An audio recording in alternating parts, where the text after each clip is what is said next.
Hello, everyone. Welcome to another one of these Kong builders that we're doing. We are doing these Kong builder series around how we take Kong's products and do things useful with them. How do we build? Oops, I need to mute my audio in the background. There we go.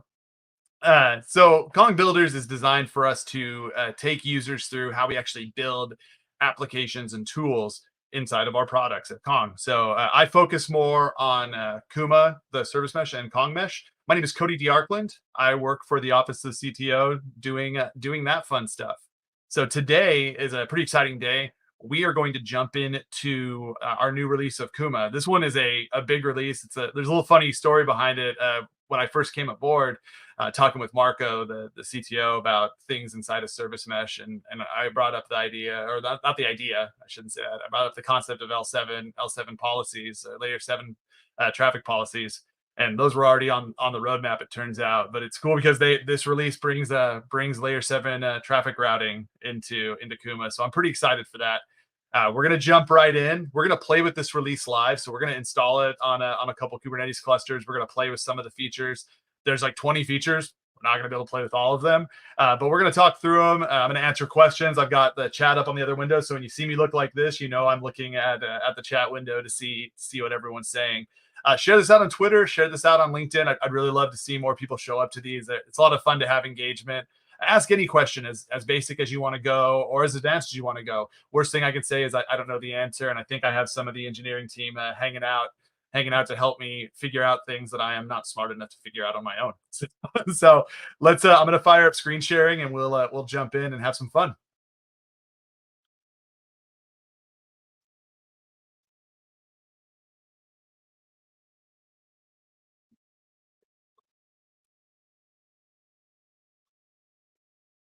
All right. Here we go. This is the blog release that was just done. So I think that this was published a few short minutes ago. Marco released this blog post. Again, 20 new features. There's a couple of really big ones that we want to talk through that we're going to play with inside of some live demo action today. This layer 7 traffic routing policy is awesome.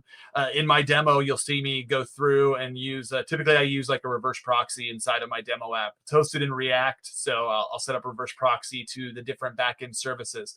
I can wipe those out completely live and apply this policy and let Envoy handle all of that. So for those who don't know, when we talk about traffic and we talk about the way traffic comes into a service mesh, we often talk about layer 4 versus layer 7. What we're talking about is just raw connectivity. So we think of like a TCP connection. So, hey, I'm connected. I see your stuff. Cool. Envoy has this ability to understand layer 7 traffic. Layer 7 is HTTP, as we can see up here. And what that boils down to is understanding that this is an actual web request, an HTTP request, and being able to do things with that request. Some of that stuff includes this traffic routing concept. It includes things like being able to do the Grafana metrics that we talk a lot about. So being able to pull those metrics out about request rates. TCP would be really concerned with the amount of data transfer, whereas we can get response times and things like that out of an HTTP policy. So layer 4 versus layer 7, you'll hear that come up a lot. It's a little confusing when you're new to the space, so I want to make sure that we kind of dispel that confusion. Layer 7 is standard connectivity. Or sorry, layer 4 standard connectivity. Layer 7 is HTTP connectivity. So again, we're going to jump in and play with this in the demo, so I'm not going to spend too much time, but basically taking that layer 7 data, the data coming in as part of an HTTP request, and doing an action based on it, sending traffic to a place.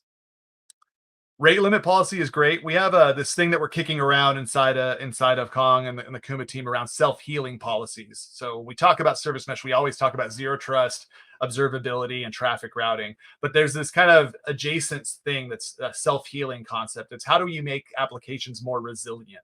How do you get these things deployed in a service mesh and have the service mesh be able to do intelligent things to protect the environment and protect you from things going down?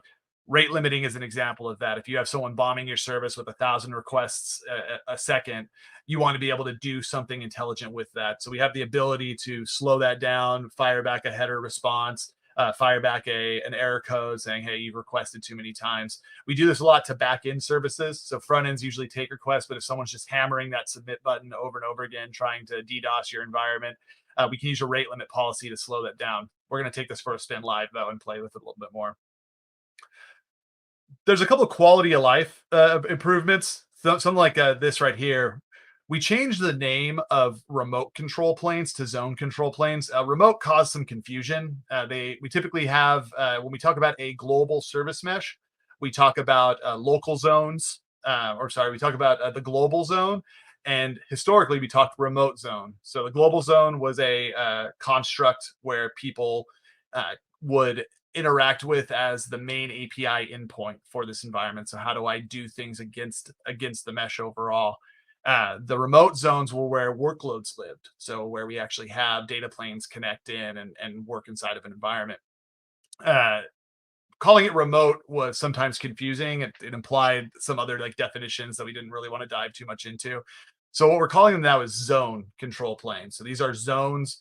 A zone could be an AWS VPC. There could be 4 zones, each for a different AWS VPC. It could be for an Azure environment. It could be for 2 vSphere data centers. It could be a number of things. So we've renamed them to zones. So you'll see that terminology come out a lot. We've also renamed zone or ingress to zone ingress. Calling something a generalized term like ingress creates a ton of confusion because ingress is used a lot inside of Kubernetes for a lot of different things. So now we've renamed that and changed the functionality to be a zone ingress. A zone ingress is how you get inbound across a multi-zone deployment. So if I've got a global control plane, like in my lab at home running on my Synology NAS, and I have my vSphere Kubernetes cluster joined to it and a Kubernetes cluster living inside of Amazon. Each one of those zones, the vSphere Kubernetes and the Amazon, are going to have a zone ingress. And when Envoy goes to reach between those environments, they're going to enter through that zone ingress, and that zone ingress is then going to hand the traffic off to the service. So we've made that a little clearer to say, hey, these ingresses are zone ingresses. You'll see that in the UI. This one is super, super cool. Traffic permissions now work on external services. What that means is if you've got a larger Postgres database living inside of your environment, you don't want to run Postgres inside of Kubernetes for a number of reasons. There are times where you can, but generally, let's not run massively huge databases in Kube right now. We can actually bring in those things as external services, which means the service mesh knows about them and is able to reach out and pass traffic over to them. Before, because these don't have a sidecar, they don't have that Envoy communication set up for them, we would have to we would not be able to enforce traffic permissions.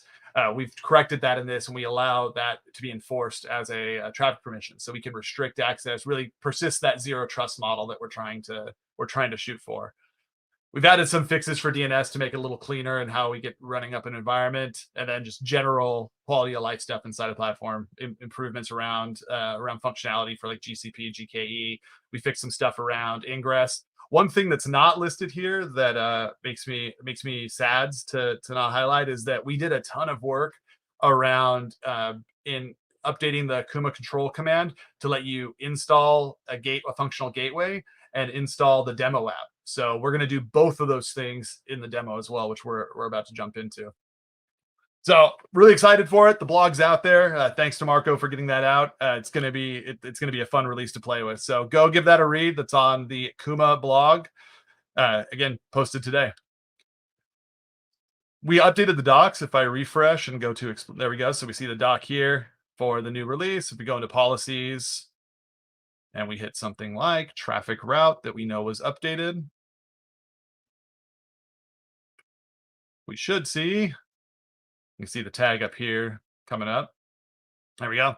We're running on 1.2. So Kuma is running at 1.2 now. Kong Mesh, the enterprise version of Kuma, is running on Kong Mesh 1.3. So just a little bit of disparity there between the versions. A lot of people have asked me, hey, how do I test this stuff out in the easiest way possible? I wanted to touch on that very, very quickly before we jump into hands-on demo stuff. In my environment, so a lot of people will use Minikube built into the Docker on Mac or Docker on Windows, and that's a good enough way to go. I've always been very partial to Kind. I'm a huge fan of Kubernetes and Docker.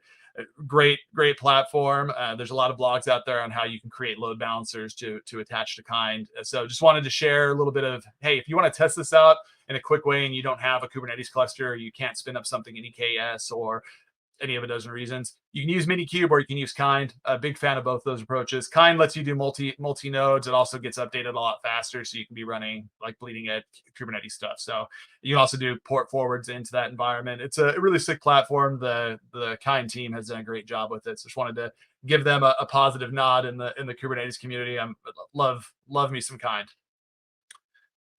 All right, I think I've talked enough. We're going to jump in now. Just wanted to flash the change log real quick. We always update these on the Kuma GitHub repo, so you can see this here. This has all of the fine-grained commits and changes in. What I love about our approach to this is that we also include all of the issues that talk about these and the proposals around them. What you might not realize is a lot of our proposals are actually public for Kuma. Kuma is a CNCF project. We donated it to CNCF, but you can actually go in and see the proposals for some of these features and comment on them and contribute, participate in the community. I also love that we specifically call out our community contributors here. So Austin, as always, thanks for all the work you do on Kuma. Sadeep, same thing, really appreciate it. And thanks Nikita for bringing in some stuff as well as I don't know Juerto, but thank you, sir or ma'am. Either way, a lot of features, a lot of detail, a lot of version bumps. So you can go in, read this in the change log, and you can see a lot of detail around this functionality. All right, I've talked enough. Let's get in and have some fun. I'm gonna fix this real quick. There we go. Cool. Just as any good magician does, I like to show environments before I get started. So we're going to go kubectx. You can see all of my Kubernetes context. These are different kube config files I have loaded in my environment. So I have a couple of different environments I can work in here. Both of these are in my home lab environment. I'm an avid home labber, so I have 2 Kubernetes clusters here. This one's designed to be multi-zone. This one's designed to be just a standalone instance. We're going to play in EKS today, so we'll do this in Elastic Kubernetes cluster. I'm a big fan of Cluster API, so I run a Cluster API for vSphere in my lab at home, and that's how I deploy my clusters. So that's what that one is. So we're going to play here in EKS. Oops. You'll notice I do a lot of these shorthand commands. Let me make this a little bit bigger for everyone, just to be stream friendly. Notice I do a lot of these shorthand commands, KGP as an example. I have a bunch of aliases set up in my terminal environment. KGP is kube control get pods. Get pods is another one I'll use a lot. So just a heads up there. So kube control get pods. We can see the environment. It's going to come up in a moment here, as long as my internet doesn't go SADS.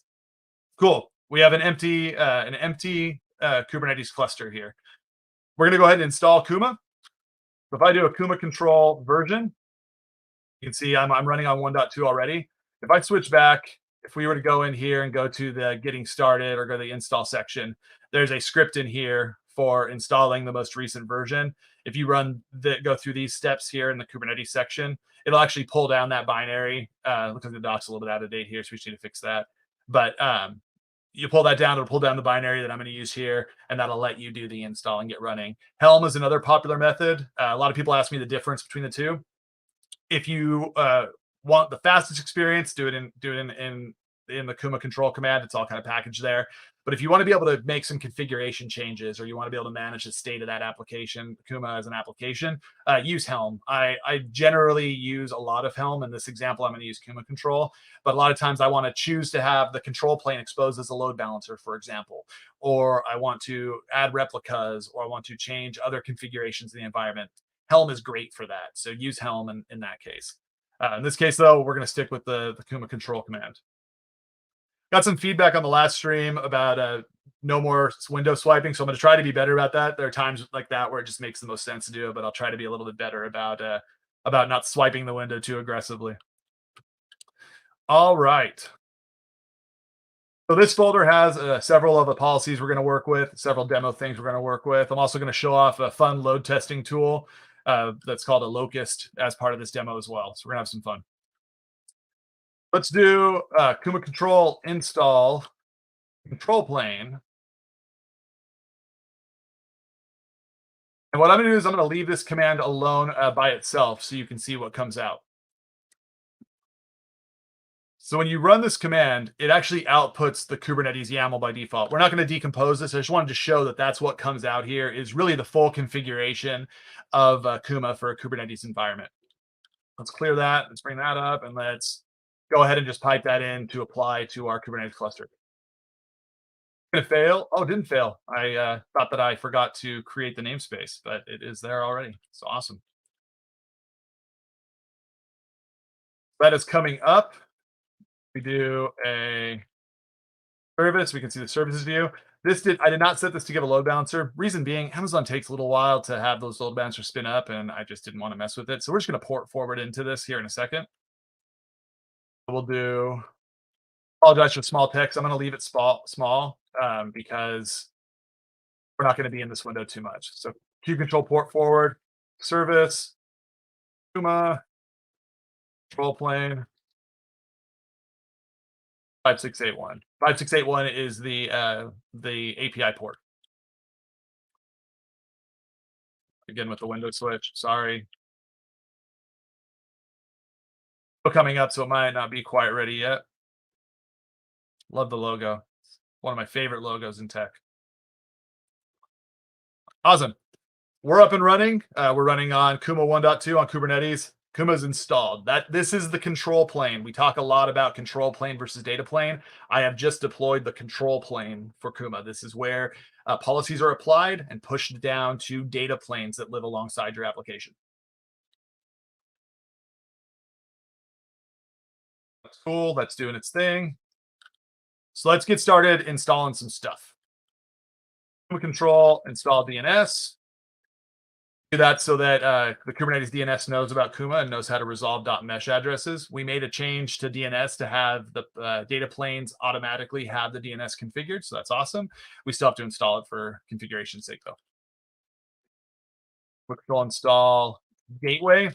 This is easily one of my favorite features of Kuma now because immediately after you install service mesh and get started using it, your next question is, how do I get inbound to it? We now have a packaged way to let you install Kong's ingress controller. We added in the functionality to install Kong Enterprise, but we set this up to be extensible so other vendors and community members can bring in their own gateway install. So this isn't meant to be just for Kong. Kuma is a community project after all. We just added the first ones in, and we have a model there now that other people can bring their own ingress controllers in if they want to. So that's available. Right now we have Kong available, so excited for that. So we'll install that. That is going to run. We can see it's coming online now. Kong ingress controller in the Kuma gateway area. We will go ahead and also start to deploy our demo apps. So I'm going to apply mine first because I'm selfish in that way. Actually, we'll look at the YAML first. So this is a demo app that I use in my environment. It's kind of tuned for the type of demos I like to do in an environment. I'm not going to decompose this entire file. I just want to touch on a couple of key points. Create a namespace that has sidecar injection enabled so that we're automatically getting those new sidecars. This is all app configuration stuff inside of my environment. And then we're deploying out the service. Now, there's an important thing I want to call out in here that's related to this release. And the reason why I wanted to bring up this file, you'll see I'm applying this annotation to my services here. This annotation sets the service as an HTTP service. We're going to be using the layer 7 traffic routing capability. So it needs to be an HTTP service in order for that to work. I've set that here. So that service and all of the HTTP services are going to come online as HTTP enabled.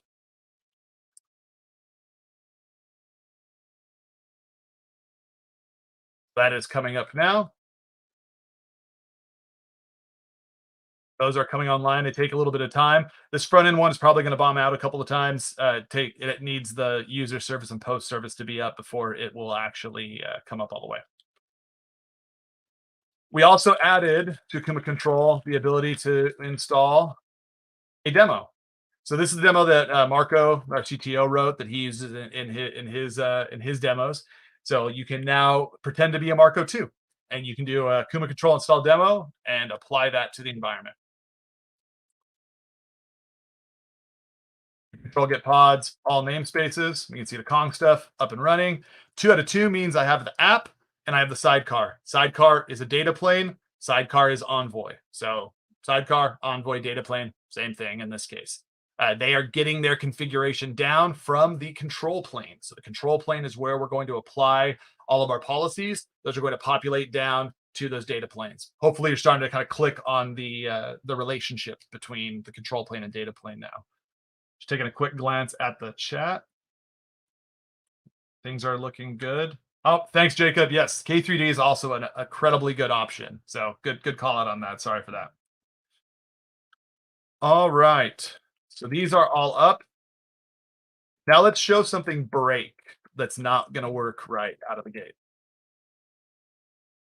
The service, we have a Kong proxy for the load balancer. So we're going to hit that. That is going to come up on this window here.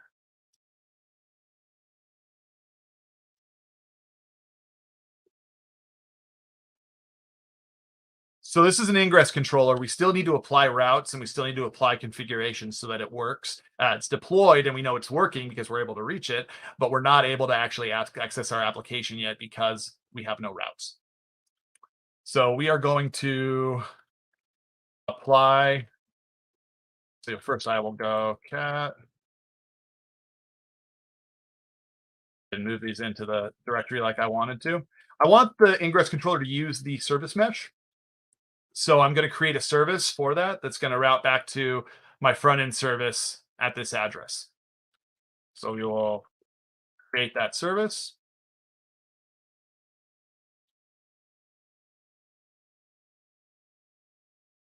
And then, so I need to actually delete this out because this part doesn't work. So ignore the /locust part. That was the playing hacky things and not working out my way. This is an ingress resource. So we're sending traffic, anything that goes to / to that front resource that we created up here. So I will go ahead and apply this. We can apply it. I'm just not going to use that path at the end anyways. So it'll be there. It's just not functional. All right. So now we switch back into that window.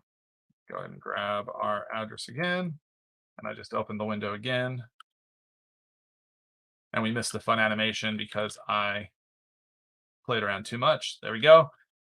All connections are working. If we go in here, we can hit Envoy, we can hit clusters, and we can see all the communication across the environment. So this is the heart and brain, it's more the part of the brain actually of the service mesh coming down to the sidecar. When I talk about the control plane sending data down, this is exactly what I'm talking about. This is the clusters view. This is or the control plane telling my sidecar, here's how you get to all the things I want you to know about. So up until now, the only thing we've played with from the new release is the install gateway functionality, but we're actually going to jump in now to the good stuff. We are going to jump in first to actually one more thing that's not release related. We're going to turn on MTLS. We're going to watch the whole thing break. I'm going to touch on some traffic permissions, and then we're going to play with layer 7 traffic routing. So we'll pop back in here. I now have. So this is how easy it is to turn on MTLS in Kuma. This is a mesh configuration that has an MTLS spec and the configuration for it. As soon as I turn this on, zero trust is going to be enabled, meaning things aren't going to talk unless I tell them they can talk.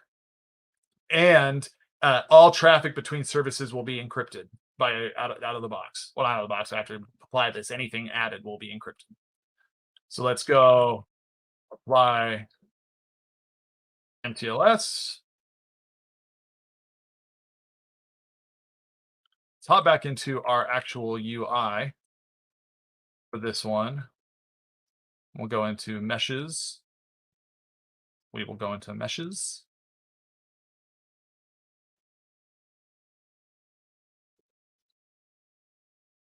Things are coming alive. We got those 8 proxies running in here, which is glorious.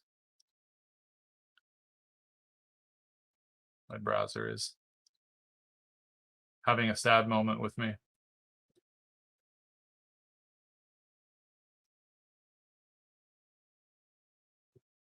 There it goes. So you can see MTLS is now turned on. What's really cool about this is we have multiple meshes creating multi-tenancy. You could have a different CA provider for each one of those, different metrics configs, locality aware load balancing, which is something we're going to talk a lot about soon in this concept of removing load balancers from environments. But all of this can be enabled per mesh environment. So it's pretty cool. So that's set up. If we go in and take a look at our application now, it's likely still working because I haven't turned off the traffic yet. So we have a default policy in there that allows all traffic still. That comes out of the box. But if I go in and I go control, delete traffic permissions, allow all default, let's watch what happens. Deleted. Sad reds everywhere. Sad reds everywhere. Let's go back in. This was a thing we added in the last release. I want to show here real quick. The reason I'm coming down here is we didn't get a chance to demo this for the last release of Kuma and Kong Mesh. We added the ability to do traffic permissions on more than just the service name. So in my app, I've applied all of those pods with a label of group demo app that allows them to communicate. So now I've said group demo app is a valid communication path. So I'm going to go apply F to the traffic permissions. That has been created. And if we switch back into the demo, everything's alive again and working well. Now, eventually we're going to come back and we're going to do a start at star and allow all communication anyways because of a future part of this demo, but wanted to show that out of the box so you saw kind of what was happening. All right, we are now ready to jump into the real fun stuff. But first, we need to break things. So I told you earlier that I had this set up to be a reverse proxy. I have an Nginx server running on this front end that reverse proxies all of the traffic to the different services in the environment. But with layer 7 traffic routing, I don't need that anymore. I could do this on the gateway too, and that's probably the right place to do this, but this illustrates the functionality really well. So I'm going to go through and I'm going to remove that Nginx config. We're going to watch it all break, and then we're going to bring it back to life. So we're going to do a kube control exec into the pod. I'm going to clear that. We're going to go into my front end service. We're going to add Vim so I can have a little bit better editing experience. This is the bleeding heart of the application, serving traffic out to the environment. So you can see I have the Kuma service names in here as where they're forwarding the traffic to. I am going to go ahead and just wholesale get rid of all of these individual little routes that I have set up. We'll write that out. I've reloaded Nginx. For the record, editing files on a container is probably not something you should be doing in production. Let's rebuild this in CI and have a new version come out and use that instead. We're in demo world where you can do hacky things and it's okay. In this case, I didn't want to waste URL time building a new image just to spin it up again so you can see Nginx be reconfigured. I just refreshed the config and that pod is now working as I would do it in a real demo. But everything's broken, which is kind of what we wanted anyways. So life is good. So now let's take a look at our traffic policies. Originally, I wanted to build this out from the ground up, but it doesn't really play as exciting that way from the complete ground up. And it takes a long time to go through and type all of this out live on a stream. This is a traffic route policy. This is not a new thing. We had traffic routing policies already, but we've brought in is the ability to do layer 7 on these, as I mentioned. Talking through what's happening here, this policy applies when the source is coming out from the Kong proxy. So this is the ingress controller. And it applies anywhere it's going. So anywhere in the environment, it will apply this policy and evaluate this policy. We've got a configuration here. Scroll down a bit. We've got a configuration stanza for HTTP services. We're doing a lot of path-based routing here. We can do this via header, which I'll show in a little bit. We will do a header-based one that's kind of fun. Um, we can do it based on header. We can do regex entries. So there's a number of ways that we can do these traffic decisions. For the simplicity of the demo, I did path-based routing. If the path is prefixed with API posts, you can do exact if you only want a specific path, or regex again, as I mentioned. Slash API posts, we're going to send traffic to the post service. Users, user service. My user service has the login endpoint in it, so I'm going to send traffic there. My WebSocket configuration is in my post service. I'm going to send it there. So when I apply all of these, we will see, hopefully, things come back to life.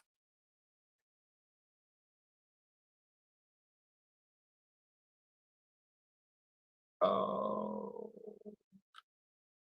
no, it's 3. There we go. That route is created now. Let's hop back into the app. Everything comes back to life. Now, what's really cool about this, if you get really deep into how that control plane versus data plane communication happens, when those filters are applied, it's telling Envoy, hey, you can actually accept these routes now. If I had come in here and clicked on my demo app and clicked on clusters before, it would have been blank because these were not allowed to, these were not receiving any route information. And now that I have got that set up, it actually is receiving that information down as expected. So that is working. That's layer 7 traffic routing. We're now having Envoy to understand where the services need to go. I'm going to make a quick change to our traffic permission policy to just allow all traffic, mostly because I don't want to write a whole new one where I allow Marco's demo app to work. I'm just going to blanket allow traffic for now. Usually you'd want to do this a little bit more intelligently. So just a heads up there. So I'm going to go into that traffic permission. I'm going to delete out the second one. Actually, I am not going to delete out the second one. I'm going to delete out the first one. Oh, the joys of YAML. And we'll go star, star. What this is saying is if the service tag or the kuma.io/service name is anything, allow traffic to anywhere. All right, so just a blanket, allow all.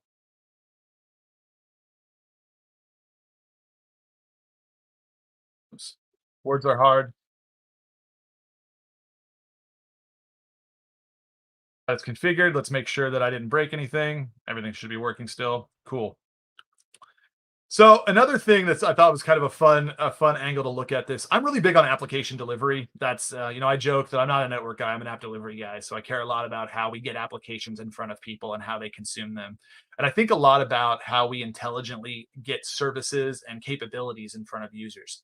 When I look at like things like traffic routing, traffic splitting, I think a lot about how we progressively roll out applications. There's a guy named James Governor from RedMonk who talks a lot about progressive delivery and this idea of gradually rolling out services in an environment so you don't create a massive blast radius of an app going down. So I think about this in the context of how I can intelligently use this functionality to roll out new versions of an application or give an opt-in process so that somebody can opt in to a new version of the page. So what if we use that to give us an opt-in to Marco's demo app? Maybe we don't like Cody's app. Maybe we want to be able to bounce between the two, but we don't have to make massive changes to our environment or create a new ingress gateway or any of that configuration. Let's do that. Use the traffic policies to do that. So I am going to pop back into that layer 7 policy. We've got our matches here based on path. We're going to create a new match. To do this, I'm going to make sure that I'm copying off of my other screen. So when you see me look a little bit, just know that I'm not ignoring you all. I'm just copying stuff from another window a little bit so I don't mess up. We're going to create a new match header. And this is going to be based on headers. And we're going to call this app mode with an exact, oops, that would have broken a lot of stuff. App mode. Do an exact header. And we'll just call it Marco. Hi, Marco, if you're watching. We'll write that out. We'll apply it. Oh, so good error catching here. We need to tell it what to do with that after after it catches it. Right now, it doesn't know what to do with it, so it's just telling I can't do that. So if the header's Marco, we want to send it to, where are we? Destination.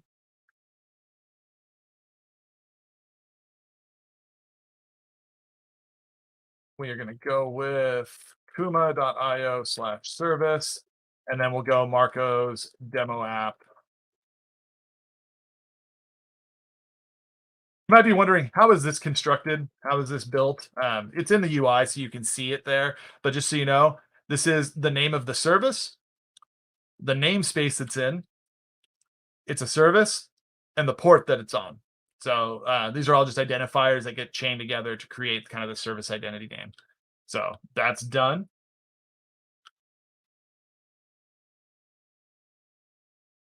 Cool. So now let's try that again.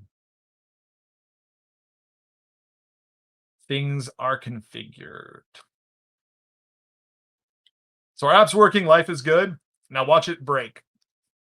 I have this mod header plugin installed that lets me change the headers on requests that come in. We're going to add a new one, request header. And we are going to do this to,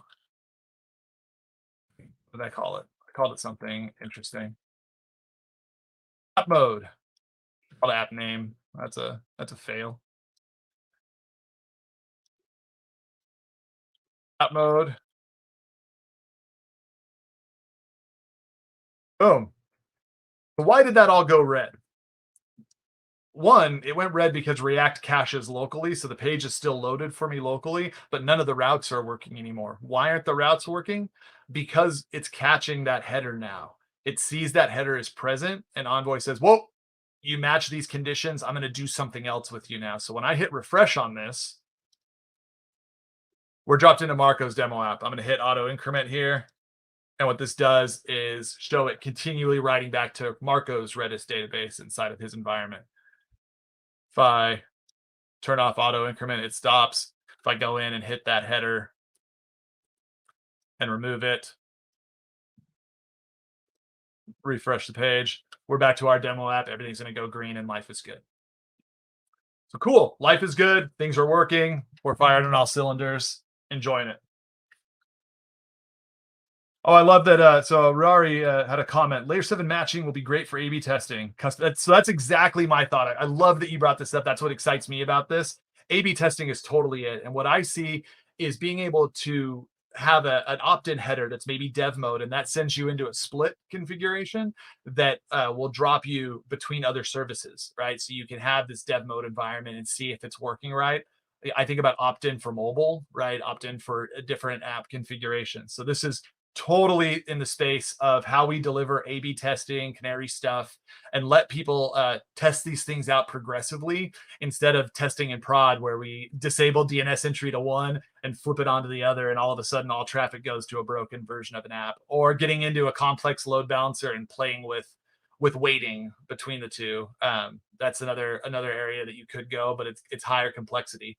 We can do splits inside of Kuma, and you can self-serve that, right? So we can enable developers to be able to self-service testing out this functionality, applying policies that let you roll out new services, header configs. So yeah, I love this feature. It's one of my favorite things inside of Kuma and Kong Mesh now. So that's working. We're going to talk about rate limiting now. So let's jump in and play with rate limiting a little bit. So this is all working. If I bring up Insomnia now, if I go into Insomnia, this is my Insomnia environment. So Insomnia is an API toolkit. We can use it to create APIs, to test APIs, a lot of cool things inside of Insomnia. I use it for a bunch of my API calls. So I have a set of functions for Kong Mesh when I want to interact via the API instead of the Kubernetes native way. But I also have one set up for my demo app as well. So if I come in here right now and I do a get users on the environment. Oh, it's going to fail because I didn't update this variable. So you'll see that I have this base URL variable here, and it's routed back to my on-prem environment. I need to update that. So I come in and manage my environments, and I'm going to change that to the Amazon environment. I need to strip off those parts. You see I'm doing a chain here where I take the response from this request from the JWT token, or it's added into the JWT token. So I'm grabbing that and adding it as a variable in my environment also. Let's go done. Now let's send our request. Cancel our previous request. There we go. So this is my getting users. If I create a post, we should be able to send a couple. We're not going to see it. If I go in here and do a login and go admin, we will see it. There we go. There's the text that we wanted to see. So everything's working right. Insomnia is doing what it's supposed to do. If I come in here and I do this a bunch of times, we can see it does it a bunch of times. It's scrolling. Life is good. Before we do anything here, I'm going to so everything's working inside of our app. It's doing what it's supposed to do. We're going to take a brief segue to spin up the load testing tool, because we're going to use that as part of executing calls against this environment. So this is not a Kong thing. This is not a Kuma thing. This is out in the community. Locust.io is an open source project that's a load balancing framework. I love it because it's largely written in Python, and I'm a huge Python guy. I'm going to apply this locust.yaml file. Actually, not in this directory though.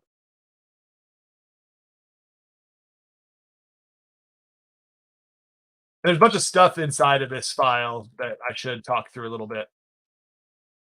So this deploys out just the main locust core. This sets the configurations. And this is where the tests come in. So I have two simple tasks in here that are just gets against the user's endpoint and the post endpoint. So this test section is what it feeds in to the application to actually run the tests that it's gonna actually run for us. So that's deploying now. The rest is just other configurations for that environment. We're gonna bring up another window, view control port forward to SVC locust core. Awesome, that is up. Let's come in here. Huh.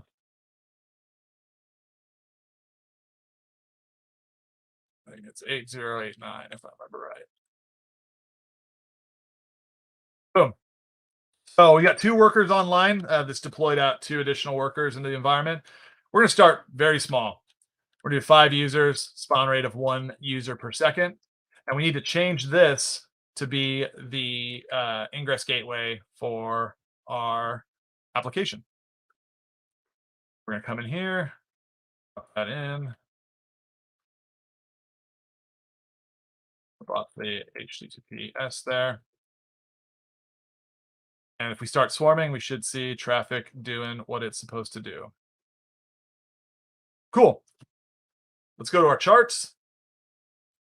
Awesome. Charts are firing off. We're doing low requests per second. Things are hitting the environment. It's going pretty slow. Life is good. Let's we validated that it's working. I always like to test these things before we fire them off. Let's kick this up a bit. Let's go to 100 users at a spawn rate of, I don't know, 5. Important to note that I'm doing this all against a small Postgres database hosted inside of my environment. It's not the best for like load testing. So we might see some chokes in here where failures pop up because it's trying to do huge queries against a very small Postgres database that I have not appropriately sized. Just a heads up.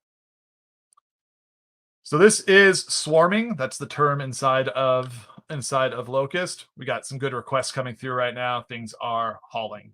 Life is good. So let's go ahead and apply that rate limiting policy. Let's clear this out. Let's switch back into our policies directory. We're going to look at rate limit.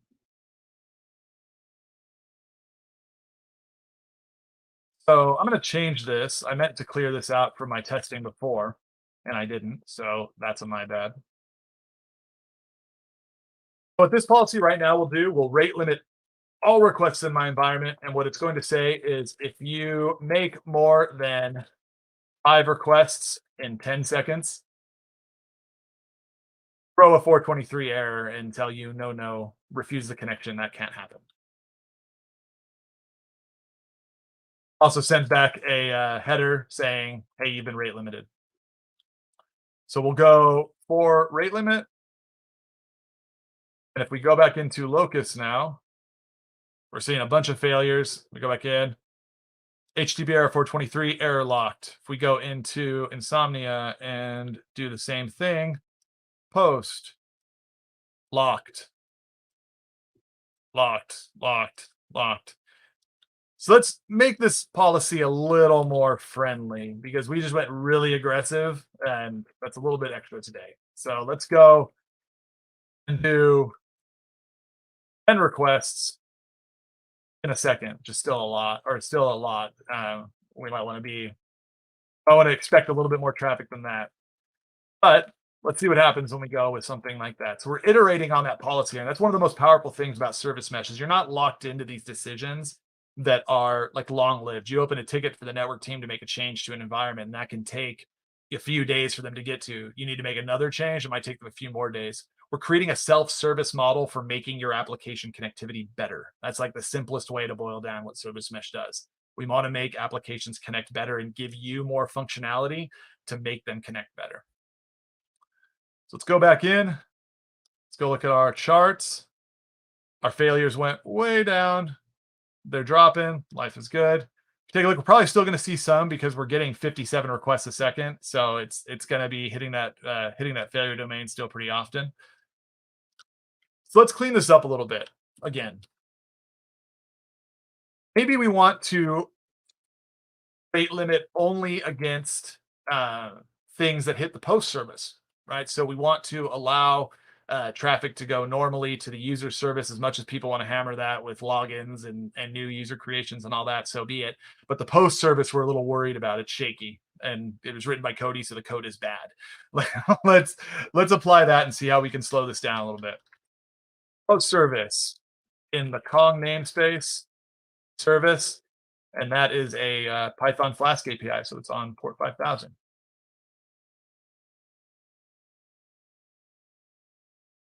So anything going out and hitting the post service will be rate limited now. But if we go back into Locust and we watch that traffic, we should now stop seeing the users one increment. There's still some leftover requests that are going through because it's batching them out. So it takes a little while for it to finally stop doing those requests. We should continue to see the failures here climb, but this should hang at 3134 in theory. Go into Insomnia. We try to do some posts. Oh, we got a post through. We got locked, locked, locked, locked. Ah, we're in, locked, locked. So back and forth. But if we go into getting users, we should be able to spam this all the way through. We can go in and we can create a new user. So we can see Cody, who's the tech marketing engineer for the Octo group. And my password is Kong Strong. Please don't hack for me. So I can create that. Maybe I can create Marco, CTO, Cody Strong. That's your password forever now, Marco. You don't have a say in the matter. So I'm able to keep creating those. I'm not being rate limited. The idea here being is like when we look at self-healing and environment, we want to be able to create barriers that keep your environment safe and stable. You likely have a rough understanding of the rate of traffic that you want into an environment. If you don't, we have great observability tools to let you see that when you do when you bring in Grafana and Jaeger tracing and all of those capabilities. But once you get to a place where you understand what your traffic models look like, we can actually set it up for you to where you can start to rate limit that out. We can do a lot of cool functionality with managing that traffic to keep an environment healthy and running well. So that is going, that is firing off. Everything's good. I'm going to go ahead and stop this from running. We can see those exceptions. Because I stopped it, we won't anymore. We can see the errors that are coming back from that, the last exceptions that happened and fails and statistics. So Locust is a really cool way to test this stuff out. I really enjoy it. check my notes real quick and make sure that we hit everything we wanted to. Awesome. We did hit all of the stuff that I wanted to cover. So I am now going to open this up for questions. Everything is running. It's pretty cool to think that I talked for about 25 minutes or so. And in roughly another 25 minutes, we were able to get all the way through deploying multiple applications, not just mine, but we also brought in the other demo app. We were able to control policy. We applied MTLS, so we got that end to end encryption. We enabled policies to control permission between services. We turned them off eventually and opened it wide open to everything. But we also applied traffic routing. We showed some A/B testing. Thanks for the interaction in chat on that. That makes me really happy. Uh, and now we moved on and set up rate limiting in our environment. We showed how we can load test this environment and how we can make sure this environment's up and running. The key takeaway for that rant is look how fast you're able to actually do self-service application connectivity in an environment, right? Like it's very quick. And this is all just in single zone. Imagine your scale as an operator or developer when you're doing this across multiple clouds in a global service mesh configuration. That's when kind of the real power shines through. So I want to open it up for questions. I'm not seeing anything come in now, so we might end up being clear to wrap the stream up. As always, I want to make sure to thank. I have Taryn in the background helping me. She's one of our people on our developer marketing team. Awesome help with all this. I also have Michael who leads our developer advocacy team, developer relations team at Kong. He's an awesome guy. And they've got some great stuff planned to build content around a lot of the things inside of the application connectivity space. We work pretty close together. It's a great team. So thanks both of you for helping me keep the logistics of this handled. Otherwise, I'd be confused and lost and crying in the corner of a stream, and no one wants to watch that on YouTube. Rory asks, can you limit a rate limit based on client IP address or HTTP headers? We have a game server that gets trashed by certain IP ranges. We're using AWS WAF, but I prefer that and to bring that inside cluster. Good question. That's a great question. I do not believe we can do it based on source IP address. I also don't think that we can do it off of a matched header. Let's bring up the docs real quick and see if there was any example added for that. I'm not sure, but that is good feedback that I would want to take back to our team anyways, because I know they're super interested in how people want to use this. So I think that there's like definitely room for us to start to understand a little bit more about how we can make these policies more useful. So here's the configuration that we're looking for. We can match off source, off service. Yeah, I'm not seeing that. Rari, I'm going to take this back as a question to our engineering team. So I'm sorry I don't have the answer for you, but I try to own that when I don't know. We can do based on zone also. I feel like there's an opportunity here to put in a few more inbound resources. You could, in theory, if you knew where the traffic was coming from, like IP, I'm assuming you mean client IPs. So it'd be a little bit more tricky. You could, if you knew the IP address, you could create an external service potentially and filter off of that. But I will dig into this. I'd encourage you to join the Kuma community Slack if you're not on there already. I can bring that answer back over there and see what the answer is, or bring that question back to the engineering team and find it out there. So I'm sorry I failed you. At least I did a cool A/B demo though, so I'll take that. Any other questions?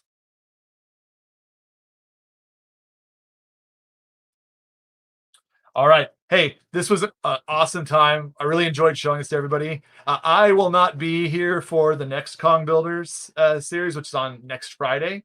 We are looking to have one of Michael's team members, Vic, staff a session. I think he's going to do something outside of the mesh world as a Kong Builders thing. So that'll be really exciting and fun. Vic is a great guy, does great work on stream. So I would encourage you, come hang out next Thursday. Where we do this again, or it's actually Friday. I'm sorry, next Friday at 11 a.m. Pacific time, where we will do Kong Builders again, and we will build some connected world things. Thanks a lot, everyone. It's been real. Hit me up on Twitter at Cody De Arkland or on LinkedIn. I love talking to the community, so let me know how I can help.